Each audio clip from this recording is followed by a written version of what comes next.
प्रश्न में आपसे पूछ रहे हैं, अभी हाल ही में ऑक्सफोर्ड मलेरिया वैक्सीन को मंजूरी देने वाला पहला देश कौन सा बन गया? तो आंसर होगा घाना।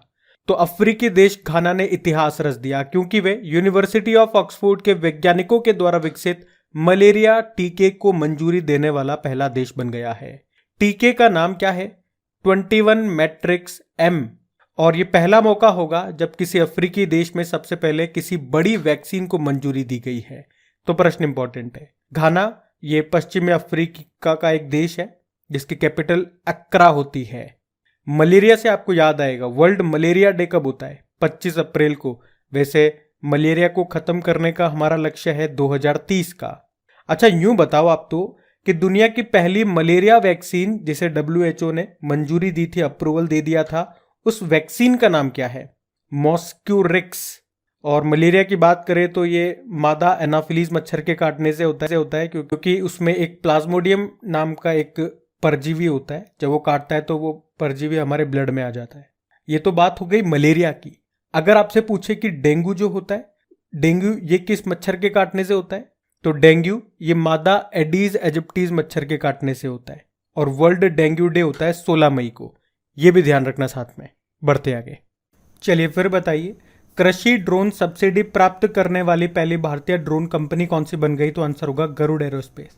तो ड्रोन बनाने वाली कंपनी है गरुड़ एरोस्पेस। ये चेन्नई का एक स्टार्टअप है और अभी ये एग्री ड्रोन सब्सिडी हासिल करने वाला पहला स्टार्टअप बन गया। मतलब इससे कृषि ड्रोन को खरीदने पर सरकार सब्सिडी देगी। ये कृषि ड्रोन तैयार करता है, मतलब ऐसे ड्रोन जिनका यूज कृषि में किया जा सकता है, जैसे खेती की फसलों की निगरानी करने में या कीटनाशक का छिड़काव करने में। और आपको याद होगा गरुड़ एरोस्पेस, इसके ब्रांड एम्बेसडर कौन है? महेंद्र सिंह धोनी है। अच्छा, वैसे ड्रोन से तो आपके कई तरह के प्रश्न बनते हैं। करंट अफेयर्स के सारे प्रश्न मैं आपसे पूछता हूं। जैसे अभी स्वाम ड्रोन को ऑपरेट करने वाली दुनिया की पहली आर्म्ड फोर्स बनी थी भारतीय सेना। और भारत में भूमिगत खानों में स्वायत्त ड्रोन उड़ाने वाली पहली भारतीय फर्म कौन सी बनी? स्क्वाड्रन। और अभी किसने स्काई हॉक नाम का भारत का पहला 5G सक्षम ड्रोन विकसित किया था? IG ड्रोन ने। अभी ड्रोन नीति को मंजूरी देने वाला पहला राज्य कौन सा बना? Himachal Pradesh. Medicine from sky project को किस राज्य में शुरू किया गया था? तेलंगाना में। और स्वास्थ्य सेवा में ड्रोन लॉन्च करने वाला पहला भारतीय राज्य उत्तराखंड है। किस देश ने ड्रोन के आयात पर यानी कि इंपोर्ट पर प्रतिबंध लगाया? भारत ने।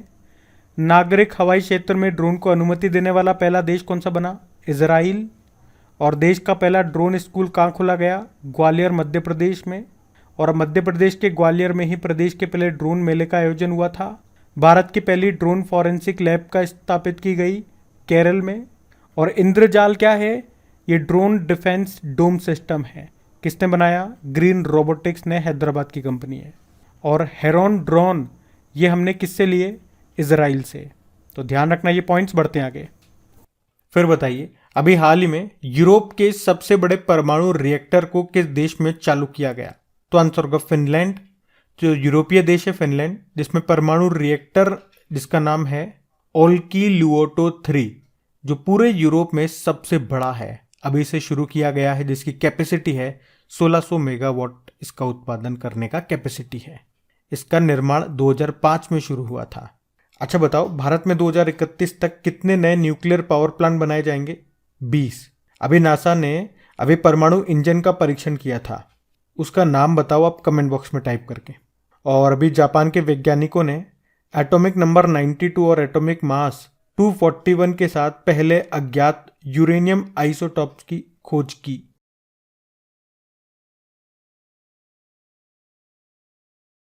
तो इस प्रश्न में आपसे पूछ रहे हैं, हाल ही में राष्ट्रीय अग्निशमन सेवा दिवस ये कब मनाया गया? तो आंसर होगा 14 अप्रैल को।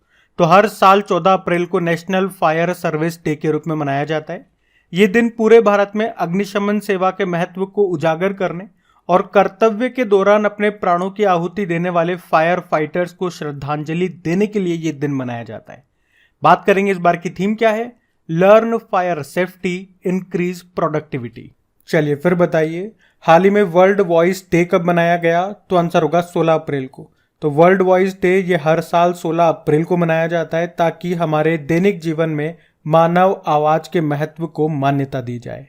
चलिए फिर बताइए, हाल ही में विश्व चगास रोग दिवस ये कब मनाया गया? 14 अप्रैल को।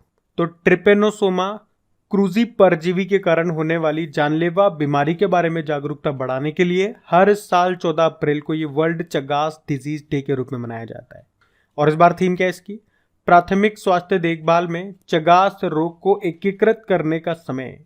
इस बीमारी को साइलेंट डिजीज भी कहा जाता है और ये मुख्य रूप से ग्रामीण क्षेत्रों में रहने वाले लोगों को खराब स्वच्छता की स्थिति में प्रभावित करता है ये रोग। चलिए फिर बताओ, हाल ही में हाथी बचाओ दिवस ये कब मनाया गया? तो आंसर होगा 16 अप्रैल को।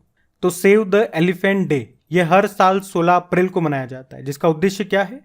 हाथियों के द्वारा सामना किए जाने वाले मुद्दों के बारे में जागरूकता बढ़ाना। और इस बार की थीम क्या है? एक सतत कल के लिए हाथियों के आवास की सुरक्षा। पहली बार इसे 2012 में मनाया गया था। और एलिफेंट से आपको याद आएगा, एक वर्ल्ड एलिफेंट डे भी होता है, वो हम मनाते हैं 12 अगस्त को, जिस दिन अंतर्राष्ट्रीय युवा दिवस होता है।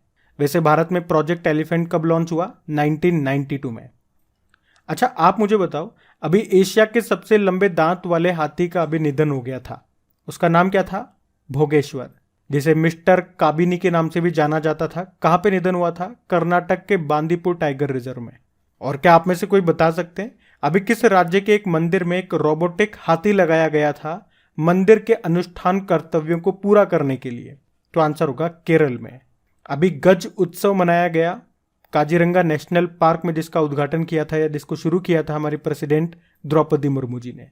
देश का 33वां और उत्तर प्रदेश का तीसरा एलिफेंट रिजर्व ये कौन सा बना? तेरई एलिफेंट रिजर्व। और अभी भारत की किस डॉक्यूमेंट्री को ऑस्कर मिला था? The elephant whisper. और अभी एक बुक भी हमने पढ़ी थी, why can't elephant be red. उसको किसने लिखा? वाणी त्रिपाठी ने लिखा। और जब भी डे वाला क्वेश्चन आता है उस महीने के सारे इंपॉर्टेंट डेज को मैं आपको रिवाइज कराता हूँ। आज मैं रिवाइज नहीं करा रहा हूँ, आज खुद से कोशिश करें सारे इंपॉर्टेंट डेज लिखने की। हम बढ़ते हैं आगे। फिर बताइए, अभी हाल ही में विश्व कला दिवस कब मनाया गया? 15 अप्रैल को। तो आर्ट यानी कि कला को बढ़ावा देने के लिए हर साल 15 अप्रैल को वर्ल्ड आर्ट्स डे के रूप में मनाया जाता है। पहली बार 2012 में मनाया गया था। चलिए फिर बताइए, अभी हाल ही में विश्व हीमोफीलिया दिवस ये कब मनाया गया? 17 अप्रैल को। तो वर्ल्ड फेडरेशन ऑफ हीमोफीलिया की स्थापना करने वाले फ्रैंक श्नाबेल की जयंती के उपलक्ष्य में हर साल 17 अप्रैल को वर्ल्ड हीमोफीलिया डे के रूप में मनाया जाता है। इस बार की थीम क्या है? देखो, थीम तो वैसे बहुत लंबी है, लेकिन आप स्टार्टिंग का याद रख लो, एक्सेस फॉर ऑल। पहली बार इस दिन को 1989 में मनाया गया था। हीमोफीलिया ये क्या है? ये एक अनुवांशिक बीमारी है, अनुवांशिक रोग है। इसमें क्या होता है? चोट लग जाती है अगर आपको कहीं पे, तो आपने देखा होगा ब्लड निकलता है, उसके बाद ब्लड निकलना बंद हो जाता है, मतलब उसमें ब्लड क्लॉट हो जाता है, रक्त का थक्का बन जाता है। लेकिन अगर किसी व्यक्ति को ये बीमारी हो तो इसमें चोट लगने के बाद रक्त का थक्का नहीं जमता, ब्लड क्लॉट नहीं होता और ब्लड बहता रहता है। अब आप पूछोगे ऐसा क्यों होता है, किसकी कमी से होता है? तो इसमें रक्त में पाया जाने वाला एक प्रोटीन होता है जिसको कहते हैं थ्रोम्बोप्लास्टिन। इसकी कमी होती है और उसी के कारण से ब्लड क्लॉट नहीं हो पाता। इसे हम कहते हैं, ये जो थ्रोम्बोप्लास्टिन है इसे हम क्लोटिंग फैक्टर कहते हैं। अच्छा, इसी रोग को, हीमोफीलिया रोग को ब्रिटिश रॉयल डिजीज भी कहते हैं। क्यों? क्योंकि महारानी विक्टोरिया को भी ये बीमारी थी, इसीलिए इसे शाही बीमारी यानी कि रॉयल डिजीज भी कहते हैं। अगर मैं आपसे पूछूं विश्व उच्च रक्तचाप दिवस, वर्ल्ड हाइपरटेंशन डे कब होता है? तो 17 मई को होता है, जबकि वर्ल्ड ब्लड डोनर डे होता है 14 जून को। अच्छा, इंपॉर्टेंट डे वाला क्वेश्चन है।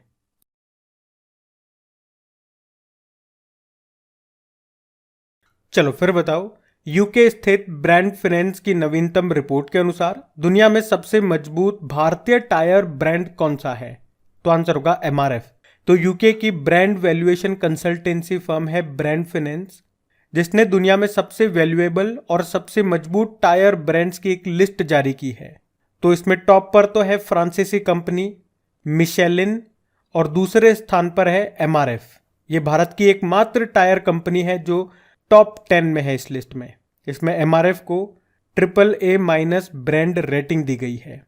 अच्छा, अगर आपको याद हो तो कुछ समय पहले हमने पढ़ा था एमआरएफ के जो एमडी CEO हैं KM मेनन, इनको आत्मा लाइफ टाइम अचीवमेंट अवार्ड मिला था। अब आप कहोगे ये आत्मा क्या है? आत्मा का फुल फॉर्म हो गया ऑटोमेटिव टायर मैन्युफैक्चरर एसोसिएशन।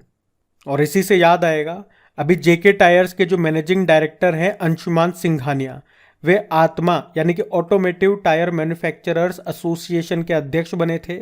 जबकि अभी सीएट के नए एमडी सीईओ कौन बने थे? अर्नब बनर्जी, वो आत्मा के वाइस चेयरमैन बने थे।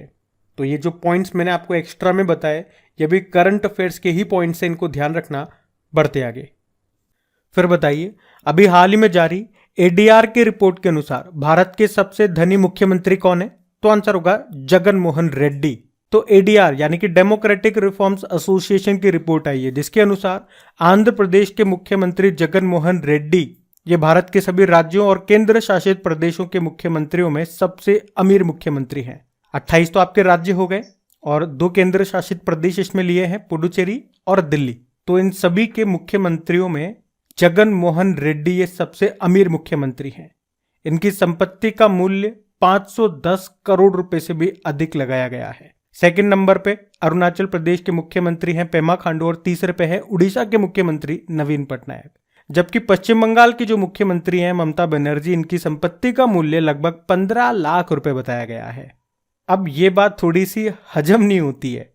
अब या तो दीदी खेला कर गई या फिर उनके साथ खेला हो गया। तो अब क्या कहें कि दीदी तेरा देवर दीवाना, हाय राम ये क्या हो गया। ये तो सबसे गरीब मुख्यमंत्री हो गई। फिर देखो, आंध्र प्रदेश की बात है तो आपको याद है अब इसकी नई कैपिटल कौन सी बन गई? विशाखापत्तनम। मुख्यमंत्री जगन मोहन रेड्डी हो गए और यहाँ के गवर्नर कौन है? एस अब्दुल नजीर हैं।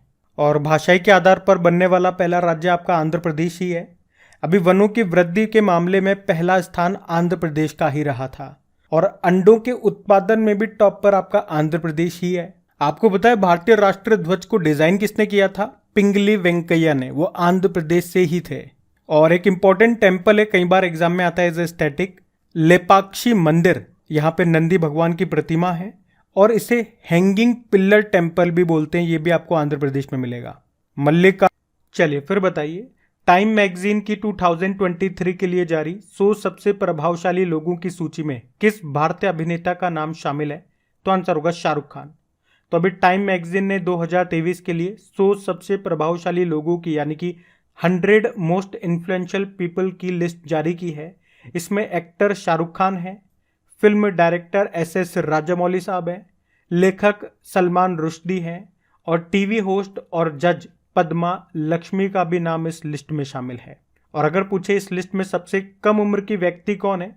ईगा स्विटेक है। ये मात्र 21 साल की हैं। ईगा स्विटेक आप जानते हो ना, टेनिस प्लेयर है। चलो आप मुझे बताओ इनका संबंध किस देश से है, कहां से है ये? और सबसे उम्र दराज व्यक्ति कौन है इस लिस्ट में? जूडी ब्लूम है, जो कि 85 साल के हैं। चलिए फिर बताइए, अभी हाल ही में कौन सा राज्य ऊर्जा दक्षता सूचकांक 2022 में टॉप पे रहा? आंध्र प्रदेश आंसर होगा। तो हमारे नवीन और नवीकरणीय ऊर्जा मंत्री हैं आर.के. सिंह। अभी उन्होंने ही राज्य ऊर्जा दक्षता सूचकांक 2022 को जारी किया है, जिसमें आंध्र प्रदेश 60 से ज्यादा अंक हासिल करके टॉप पे रहा है। या फिर आप यूं भी कह सकते हैं कि 5 राज्यों को फ्रंट रनर श्रेणी में रखा है। इसमें वो राज्य हैं जिनके अंक 60 से ज्यादा हैं। कौन कौन से हैं वो? आंध्र प्रदेश, कर्नाटक, केरल, राजस्थान और तेलंगाना। इसके बाद आती है अचीवर कैटेगरी, अचीवर श्रेणी। इसमें वो राज्य हैं जिनके अंक 50 से लेकर 60 के बीच में हैं। कौन कौन से हैं? असम, हरियाणा, महाराष्ट्र और पंजाब। और पिछले सूचकांक यानी कि इंडेक्स से सबसे अधिक सुधार करने वाले राज्य हैं तेलंगाना और आंध्र प्रदेश। वैसे आप जानते हो भारत के ऊर्जा स्वतंत्र बनने का लक्ष्य है 2047 का और नेट जीरो कार्बन एमिशन का लक्ष्य है भारत का 2070 का। आपको याद है अभी भेल ने सौर ऊर्जा में सर्वश्रेष्ठ योगदान के लिए CBIP अवार्ड 2022 जीता। और आपको याद हो तो ग्लोबल एनर्जी प्राइज 2022 किसने जीता था? प्रोफेसर कौशिक राजशेखर ने। चलिए फिर बताइए, अभी अंतरिक्ष उड़ान सुरक्षा मानकों में भारत कौन से स्थान पर रहा? भारत पहले स्थान पर रहा।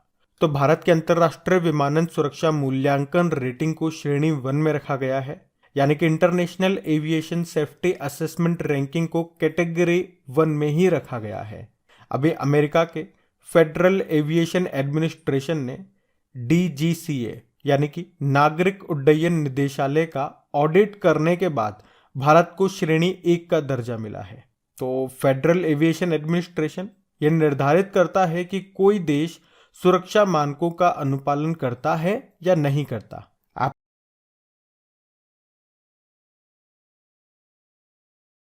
चलिए फिर बताइए, हाल ही में आईपीएल में सबसे तेज 4000 रन बनाने वाले बल्लेबाज कौन बन गए? केएल राहुल। तो लखनऊ सुपर जायंट्स के कप्तान है केएल राहुल। अभी आईपीएल में सबसे तेज 4000 रन बनाने वाले ये बल्लेबाज बन गए। उन्होंने पंजाब किंग्स के खिलाफ मैच में ये उपलब्धि हासिल की है। उन्होंने आईपीएल में 105 पारियों में 4000 रन पूरे किए हैं और इस तरह से केएल राहुल ने क्रिस गेल का रिकॉर्ड तोड़ दिया। क्रिस गेल ने आईपीएल में 112 पारियों में 4000 रन पूरे किए थे। चलिए बताइए, अभी हाल ही में आईपीएल में सबसे तेज 100 विकेट लेने वाले खिलाड़ी कौन बन गए? तो आंसर होगा कगिसो रबाड़ा। तो आईपीएल में पंजाब किंग्स के लिए खेलते हैं कगिसो रबाड़ा और अभी पंजाब किंग्स और गुजरात टाइटंस के बीच हुए मुकाबले में उन्होंने अपना 100वां विकेट आईपीएल में लिया है। उन्होंने 64वें आईपीएल मैच में ये 100 विकेट लिए हैं और इस तरह से उन्होंने लसित मलिंगा का रिकॉर्ड तोड़ दिया, जो अपने 70वें मैच में 100 विकेट लेने वाले सबसे तेज गेंदबाज थे। और कगिसो रबाड़ा ने 100वां जो विकेट है ये किसका लिया? विद्यमान साहा का। चलिए फिर बताइए, हाल ही में अमेरिका मोटोजीपी स्प्रिंट का ग्रैंड प्रिक्स किसने जीता? तो आंसर होगा फ्रांसेस्को बगनिया। तो वर्ल्ड चैंपियन फ्रांसेस्को बगनिया ने अभी अमेरिका मोटोजीपी जीत ली है। अमेरिका का ग्रैंड प्रिक्स एक मोटरसाइकिल रेसिंग इवेंट है जो मोटोजीपी वर्ल्ड चैंपियनशिप का हिस्सा है। पहली बार 2013 में इसका आयोजन हुआ था।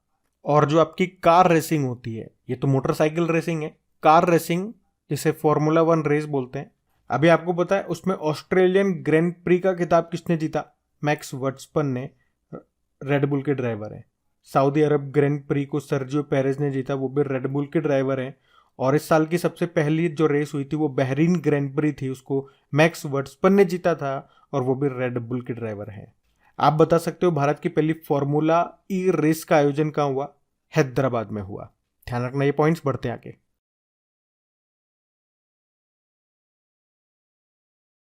चलिए फिर बताइए, अभी हाल ही में किसे business leader of the decade पुरस्कार से सम्मानित किया गया? तो आंसर होगा कुमार मंगलम बिरला।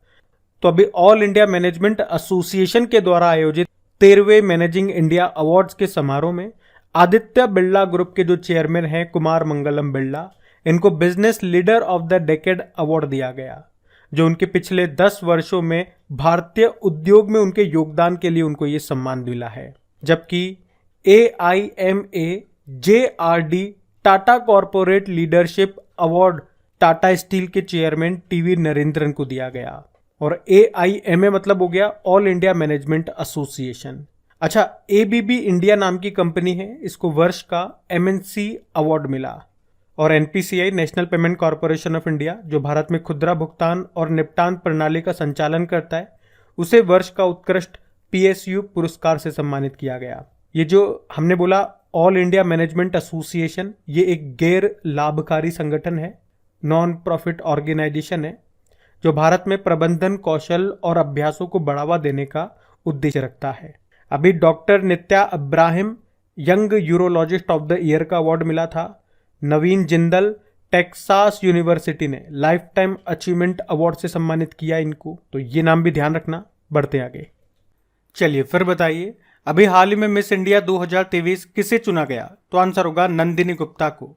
तो कोटा राजस्थान की रहने वाली है नंदिनी गुप्ता, जिनको 49वें Femina Miss India beauty pageant में मिस इंडिया 2023 चुना गया है। वे मात्र 19 वर्ष की हैं और अब वे 71वीं मिस वर्ल्ड प्रतियोगिता में भारत का प्रतिनिधित्व करेंगी।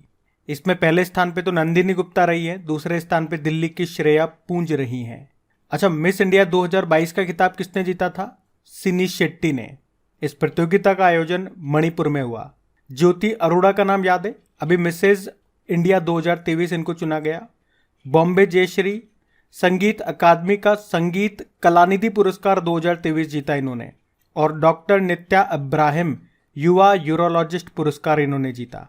आप जानते हो मिस यूनिवर्स 2022 का खिताब किसने जीता था? आर बॉनी गैब्रियल ने, ये अमेरिका से हैं।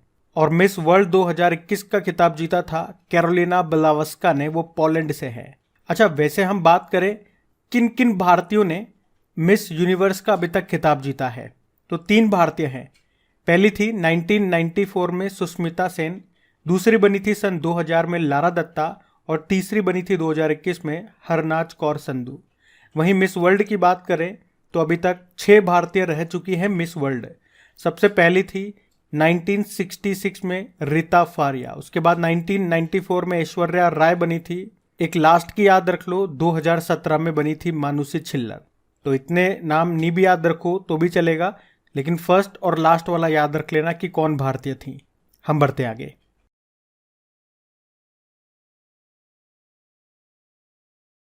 चलिए फिर बताइए, हाल ही में the great bank robbery, NPS schemes and the future of regulation नाम की बुक को किसने लिखा? तो 2 जनों ने लिखा है, एक है वी पत्ताभिराम और दूसरे हैं सब्यसाची डैश। तो वी पत्ताभिराम और सब्यसाची डैश ने ये बुक लिखी है जिसका नाम है the great bank robbery, NPA यानी कि non performing assets, scams and the future of regulation.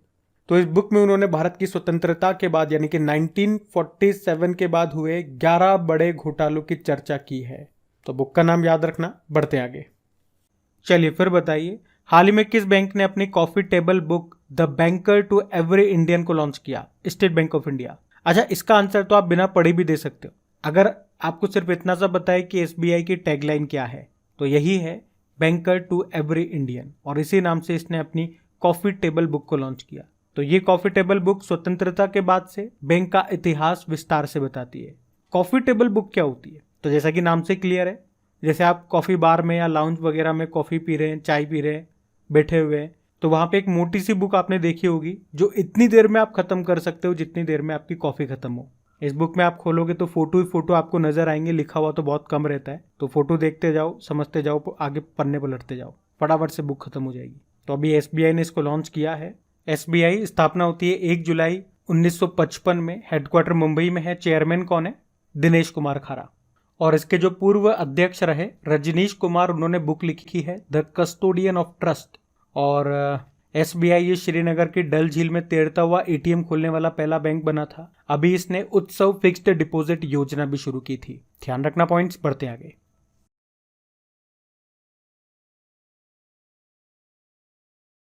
चलिए फिर बताइए, अभी हाल ही में किसने बृहस्पति और इसके उपग्रहों के अध्ययन के लिए जूस मिशन शुरू किया? तो आंसर होगा यूरोपियन स्पेस एजेंसी।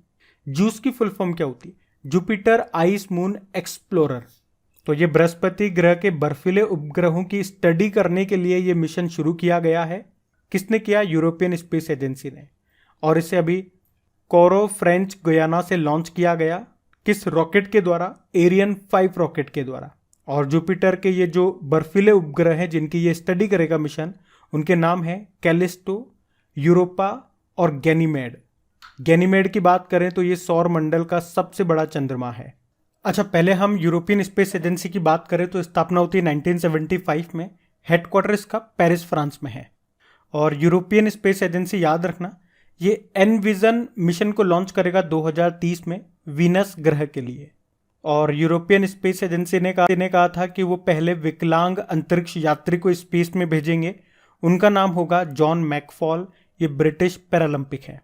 और अगर मैं आपसे पूछूं कि अभी सौरमंडल में किस ग्रह के आसपास सबसे ज्यादा उपग्रह हैं, तो अब हो गए हैं बृहस्पति यानी कि जुपिटर के पास, क्योंकि अभी फरवरी महीने में ही हमने पढ़ा था इसके 12 नए उपग्रह खोजे गए थे। तो अब टोटल कितने हो गए? 92 हो गए। और शनि यानी कि सैटर्न, ये दूसरे स्थान पे आ गया 83 उपग्रहों के साथ। अच्छा, इन्हीं से संबंधित कुछ इंपॉर्टेंट प्रश्न मैं आपको रिवाइज कर रहा हूं या पूछूं जो अक्सर आपके एग्जाम में रिपीट होते हैं, जैसे कि कौन से प्लेनेट को रिंग ऑफ प्लेनेट कहते हैं? शनि को, सैटर्न को। और सूर्य के सबसे पास वाला ग्रह उसे क्या कहते हैं? बुध ग्रह, मरकरी। देखो कुछ इस तरह से रहता है, सबसे पहले मरकरी है, बुध, उसके बाद वीनस होता है, शुक्र। और ये जो शुक्र है ये सबसे गर्म ग्रह है। इसे सांझ का तारा या भोर का तारा भी कहते हैं, यानी कि इवनिंग या मॉर्निंग स्टार कहते हैं। उसके बाद अर्थ आता है। और किस ग्रह को पृथ्वी की बहन कहते हैं? तो यही शुक्र को, वीनस को ही। अर्थ के बाद है मार्स यानी कि मंगल ग्रह। इसे लाल ग्रह भी कहा जाता है। और इसके 2 उपग्रहों के नाम जरूर याद रखना, एक है फोगोस और एक है, और मंगल ग्रह के बाद आता है जुपिटर बृहस्पति, और यहीं पे हमें मिलती है एस्टेरॉइड बेल्ट। उसके बाद आता है सैटर्न यानी कि शनि, फिर है यूरेनस यानी कि अरुण, फिर है नेपच्यून। एक प्रश्न काफी बार एग्जाम में आता है कि कौन सा ग्रह पूरब से पश्चिम की ओर घूमता है। तो इस तरह के दो हैं, एक तो शुक्र और एक अरुण यानी कि वीनस और यूरेनस। बाकी सारे के सारे पश्चिम से पूर्व की तरफ घूमते हैं। तभी तो आप देखते हो जो हमारा सूर्य है हमें पूर्व में उगता हुआ, उदय होता हुआ, राइज होता हुआ दिखाई देता है, और यह अस्त होता है पश्चिम में, क्योंकि हमारी पृथ्वी घूमती है पश्चिम से पूर्व की ओर, इसलिए सूर्य उदय होता हुआ दिखाई देता है पूर्व से और अस्त होता है पश्चिम में। अच्छा, मंगल यानी कि मार्स ग्रह पे सबसे ऊंचा पर्वत कौन सा है? ओलंपस है। और शनि का सबसे बड़ा उपग्रह टाइटन है। इसमें आपको 7 छल्ले दिखाई देंगे जो कि बहुत छोटे छोटे कणों से बने हुए होते हैं। एक और प्रश्न पूछा जाता है कि सौरमंडल की खोज किसने की थी? 1543 में की थी निकोलस कोपरनिकस ने। अच्छा, एक और प्रश्न बनता है कि कौन सा ऐसा ग्रह है जिसके कोई भी उपग्रह नहीं है? तो आंसर होगा बुध और शुक्र, मरकरी और विनस। तो ये सारे पॉइंट्स जो मैंने आपको बताए ये सारे के सारे एग्जाम में रिपीट होते हैं, इनको ध्यान रखना। फिर आप बताइए, अभी हाल ही में स्पेस एक्स ने दुनिया का सबसे बड़ा और शक्तिशाली रॉकेट लॉन्च किया है, उसका नाम क्या है? तो आंसर होगा स्टारशिप। तो एलन मस्क की स्पेस कंपनी है स्पेस एक्स, जिसने अपना स्टारशिप रॉकेट को लॉन्च कर दिया है, जो कि अब तक का दुनिया का सबसे बड़ा और शक्तिशाली रॉकेट है। ये रॉकेट 2 हिस्सों में बटा है, जिसके आगे वाले हिस्से में अत्यधिक हैवी रॉकेट बूस्टर है, जबकि दूसरे वाले हिस्से में कार्गो व क्रू का स्पेस क्राफ्ट है।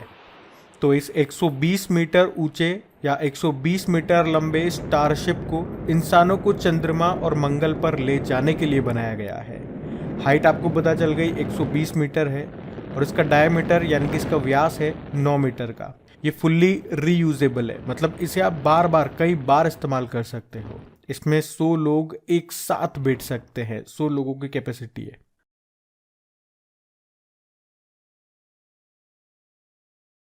चलिए फिर बताइए, अभी हाल ही में किस देश के भौतिकविदों ने यूरेनियम समस्थानिक यानी कि आइसोटॉप्स यूरेनियम 241 की खोज की? तो आंसर होगा जापान। अच्छा, ये आइसोटॉप्स यानी कि समस्थानिक ये किसे कहते हैं?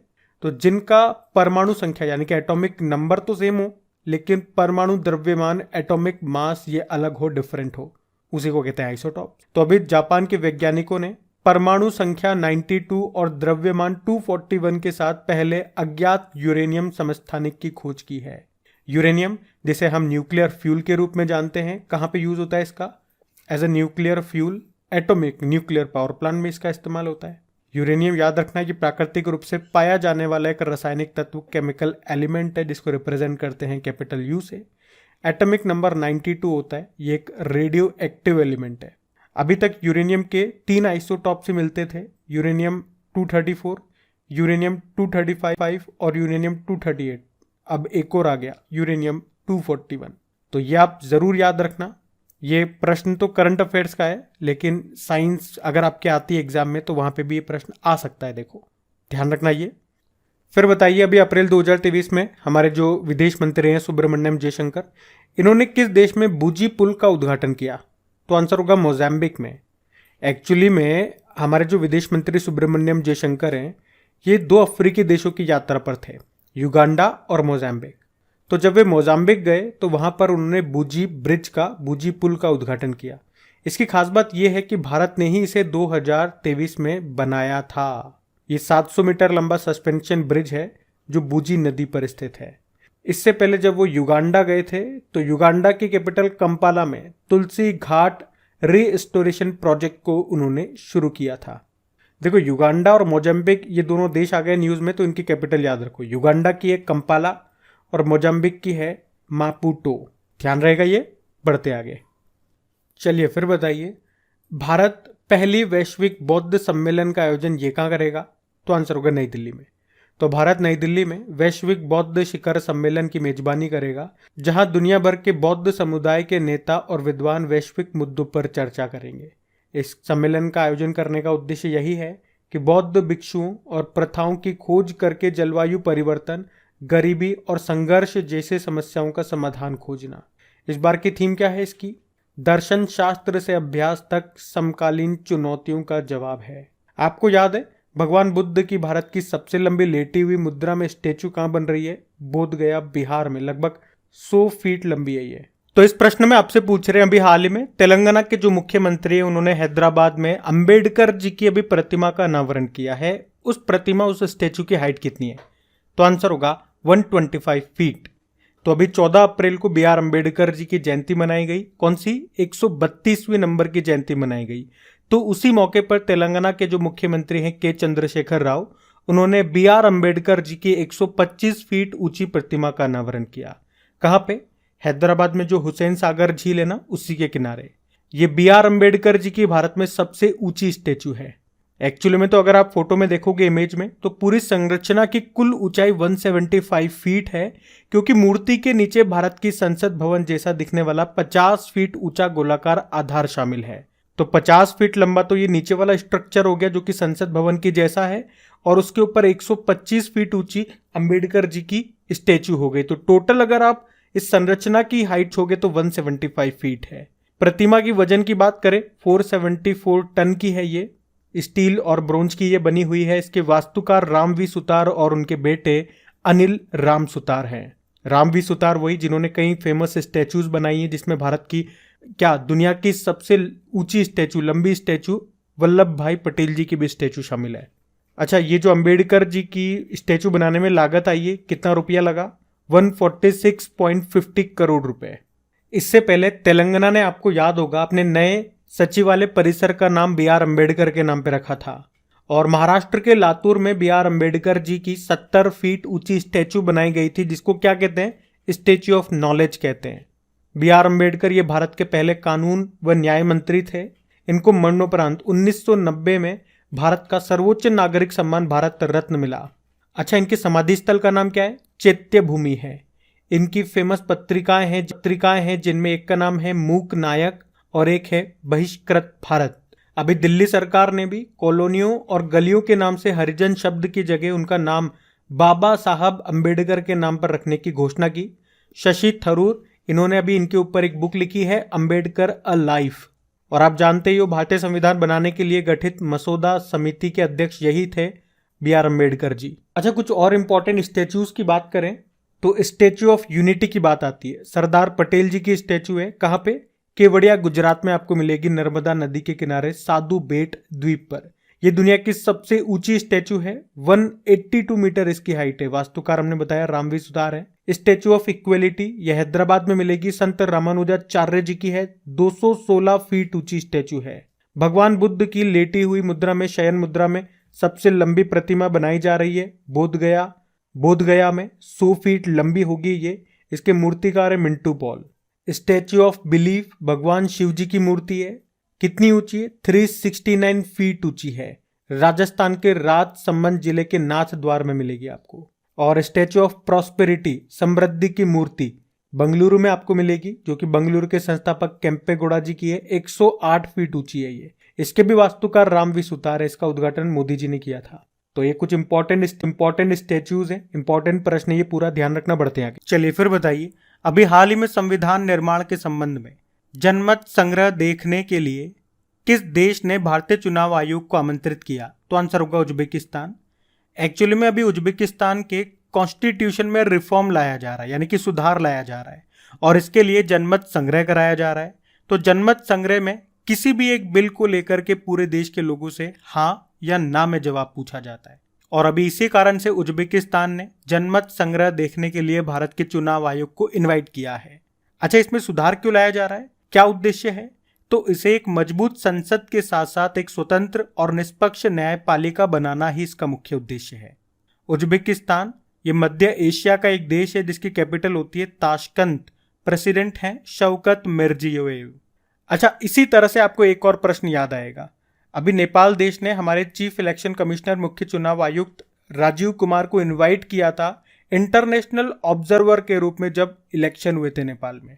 अभी उज्बेकिस्तान के साथ में हमने डस्ट लिक नाम का एक्सरसाइज किया था उत्तराखंड के पिथौरागढ़ में। चलिए बताइए, अभी हाल ही में भारत की पहली semi high speed regional rail सेवा को क्या नाम दिया गया? तो आंसर होगा रैपिडेक्स। तो अभी एनसीआरटीसी यानी कि राष्ट्रीय राजधानी क्षेत्रीय परिवहन निगम ने भारत की पहली सेमी हाई स्पीड क्षेत्रीय रेल सेवाओं को रैपिडेक्स नाम दिया। ये train regional rapid transit system corridor पर चलेगी, जो राष्ट्रीय राजधानी क्षेत्र यानी कि एनसीआर के महत्वपूर्ण शहरी केंद्रों को जोड़ने के लिए बनाए गए हैं। इसका उद्देश्य है सड़क पर गाड़ियों की संख्या को कम करना। इससे एनसीआर क्षेत्र का जाम खुल जाएगा।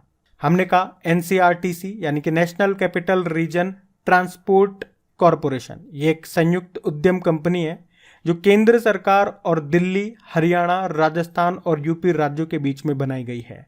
तो शुरुआत में दिल्ली गाजियाबाद मेरठ कॉरिडोर पर यह रैपिडेक्स सेवाएं दी जाएगी, जो कि 82 किलोमीटर लंबा होगा और 2025 तक पूरे दिल्ली गाजियाबाद मेरठ कॉरिडोर को जनता के लिए चालू कर दिया जाएगा।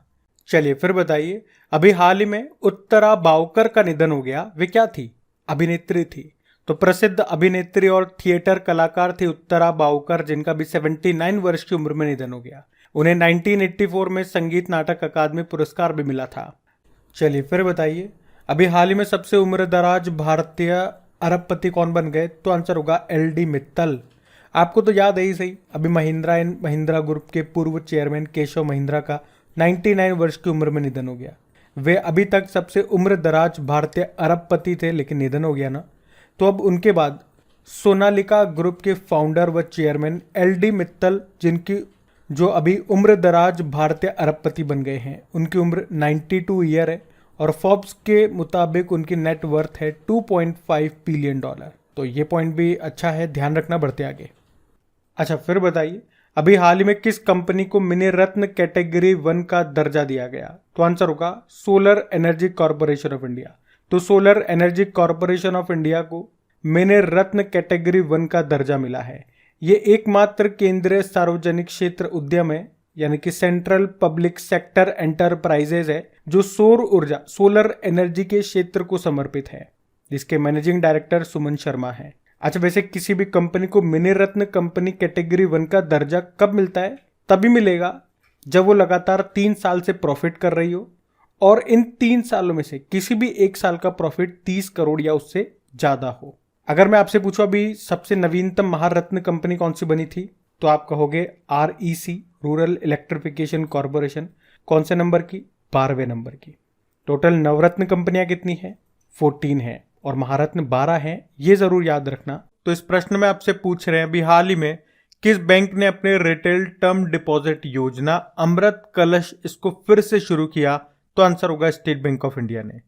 तो अभी SBI ने अपने रिटेल टर्म डिपॉजिट योजना इसको फिर से शुरू किया है, जिसका नाम क्या है? अमृत कलश। और इसमें क्या होगा? मतलब इसमें 400 दिनों तक आपको अपना पैसा जमा करना होगा, मतलब 400 दिनों के लिए पैसा छोड़ना होगा। तो उसके बदले सामान्य व्यक्ति को तो 400 दिनों के लिए जो उन्होंने जमा किया है, डिपॉजिट किया है, उस पे 7.1% का ब्याज मिलेगा, या अगर आप सीनियर सिटीजन हैं, वरिष्ठ नागरिक हैं, तो 7.6% का आपको इंटरेस्ट मिलेगा, ब्याज मिलेगा। पहले इस योजना को 15 फरवरी 2023 को लॉन्च किया गया था और ये 31 मार्च 2023 तक मान्य थी, लेकिन अभी इसे एक बार फिर से शुरू किया गया है। तो अब ये 12 अप्रैल 2023 से लेके 30 जून 2023 तक मान्य है, यानी कि इस बीच में अगर आप पैसा जमा कराते हो अपना, तो ये स्कीम मान्य होगी। अभी SBI की बात करें, इसका मुख्यालय मुंबई में है और इसकी टैगलाइन होती है the bank to every Indian, और इसी नाम से अभी इसने अपनी कॉफी टेबल बुक को भी लॉन्च किया। इससे पहले अभी SBI ने उत्सव फिक्स्ड डिपॉजिट योजना शुरू की थी। श्रीनगर में जो डल झील है उसमें तैरता हुआ ATM खोलने वाला पहला बैंक बना स्टेट बैंक ऑफ इंडिया। अभी हाल ही में कौन सा देश अंतरराष्ट्रीय बिग कैट्स अलायंस का संस्थापक सदस्य बन गया? तो अभी भारत के द्वारा शुरू किए गए अंतरराष्ट्रीय बिग कैट्स अलायंस का नेपाल संस्थापक सदस्य बन गया है। इसकी शुरुआत प्रधानमंत्री नरेंद्र मोदी ने अभी 9 अप्रैल 2023 को ही की थी। क्या है इंटरनेशनल बिग कैट्स अलायंस? मतलब इसका उद्देश्य क्या है? तो बाघों, शेरों, तेंदुओं, हिम तेंदुओं यानी कि स्नो लेपर्ड्स, चीता, जगुआर सहित 7 बड़ी बिल्लियों प्रजातियों का संरक्षण करना। वैसे आपको बता दूं, नेपाल में बाघ की आबादी 2022 में 335 हो गई है, जो कि 2010 में 121 थी, और नेपाल ने 2022 तक बाघों की आबादी को दोगुना करने का जो अपना लक्ष्य था उसको भी हासिल कर लिया। वैसे भारत में अब बाघों की संख्या कितनी हो गई है, ये नया डेटा है, याद रखना 3167। सबसे ज़्यादा आपको पता है कहाँ पर है, मध्य प्रदेश में, उसके बाद कर्नाटक में है। चलिए फिर बताइए, वित्त वर्ष 2022-23 में भारत का सबसे बड़ा व्यापारिक भागीदार देश कौन सा बना? तो आंसर होगा अमेरिका। तो फाइनेंशियल ईयर 2022-23 में भारत का सबसे बड़ा व्यापारिक भागीदार देश बना है अमेरिका। दोनों देशों के बीच में इस दौरान 128.55 अरब डॉलर का व्यापार हुआ है। ये बताता है कि दोनों देशों के बीच आर्थिक संबंध और भी ज्यादा मजबूत रहे हैं। और आप देख सकते हो कि वित्त वर्ष 2022-23 में दोनों देशों के बीच में व्यापार में कितने प्रतिशत की वृद्धि हुई? 7.65%। तो पहले नंबर पे अमेरिका, दूसरे पे चाइना है। तो आप कह सकते हो भारत और चाइना के बीच में व्यापार में गिरावट आई है कितनी? 1.5% की। तो ये ध्यान रखना। बढ़ते आगे। चलिए फिर बताइए कि 100 साल से अधिक समय के बाद ऑस्ट्रेलिया का सबसे बड़ा शहर कौन सा बन गया? तो आंसर होगा मेलबर्न। तो मेलबर्न ये 100 साल से अधिक समय के बाद सिडनी को पछाड़कर जनसंख्या के मामले में ऑस्ट्रेलिया का सबसे बड़ा शहर बन गया है। अभी मेल्टन का इलाका मेलबर्न की सीमा में शामिल होने के बाद शहर की जो आबादी है, जो जनसंख्या है, वो 48,75,400 हो गई है, जो सिडनी की आबादी से 18,700 ज़्यादा है। वैसे मैं आपको बता दूं कि 1905 तक मेलबर्न ही ऑस्ट्रेलिया का सबसे बड़ा शहर था।